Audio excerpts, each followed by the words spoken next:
BNP নেতা ইশরাক হোসেন আবেগে এনসিপির বিষয়ে মন্তব্য করেছেন উল্লেখ করে তাকে ম্যাচিউরড রাজনীতি করার আহ্বান জানিয়েছেন এনসিপির উত্তরাঞ্চলের মুখ্য সংগঠক সার্জিস আলম। সোমবার ২১ জুলাই সকালে জাতীয় নাগরিক পার্টি এনসিপির জুলাই পদযাত্রা কর্মসূচির অংশ হিসেবে চট্টগ্রাম থেকে খাগড়াছড়ির উদ্দেশ্যে যাওয়ার আগে সাংবাদিকদের মাধ্যমে তিনি এ আহ্বান জানান। সার্জিস আলম বলেন, বাংলাদেশের রাজনীতির সংস্কৃতি ঠিক করতে হলে সবাইকে সবার জায়গা থেকে ভূমিকা রাখতে হবে। আমি যদি তর্কের খাতিরে ধরেও নেই যে নাসিরউদ্দিন পাটোয়ারি কক্সবাজারে যা বলেছেন সেটা আমাদের অনেক রাজনৈতিক ব্যক্তিবর্গের প্রত্যাশা অনুযায়ী ছিল না, কিন্তু গতকাল বিএনপির আরেকজন মুখপাত্র ইশরাক হোসেন তার বক্তব্যে কিছু মানুষকে উলঙ্গ করে মারার কথা বললেন। কিছু কটূক্তি ও একদম নিম্নমানের কিছু শব্দ ব্যবহার করে যেভাবে কথা বললেন, এটা পাটোয়ারির বক্তব্যের চেয়ে অনেক ধাপ নিচের বক্তব্য। এনসিপির এই নেতা বলেন, আমরা যদি কারোর কাছ থেকে ভালো কিছু প্রত্যাশা করি তাহলে তার চেয়ে ভালো করতে হবে।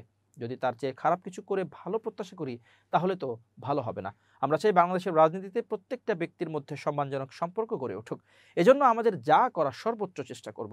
রাজনৈতিকভাবে এনসিপিকে ঘেরাও করা হবে।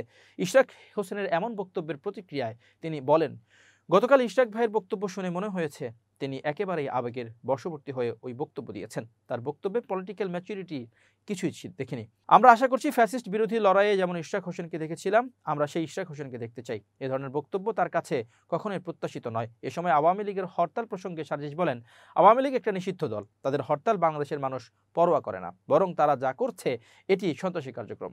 আমরা বিশ্বাস করি আইনশৃঙ্খলা রক্ষাকারী বাহিনী তাদের জায়গা থেকে যথাযথ ব্যবস্থা নেবে। এ সময় দলের সদস্য সচিব আখতার হোসেন বলেন, নির্বাচন কমিশনের দেওয়া সময়ের মধ্যেই এনসিপির ঘাটতি থাকা তথ্য সরবরাহ করা হবে। নিবন্ধন ইস্যুতে এনসিপির কোনো ঘাটতি নেই।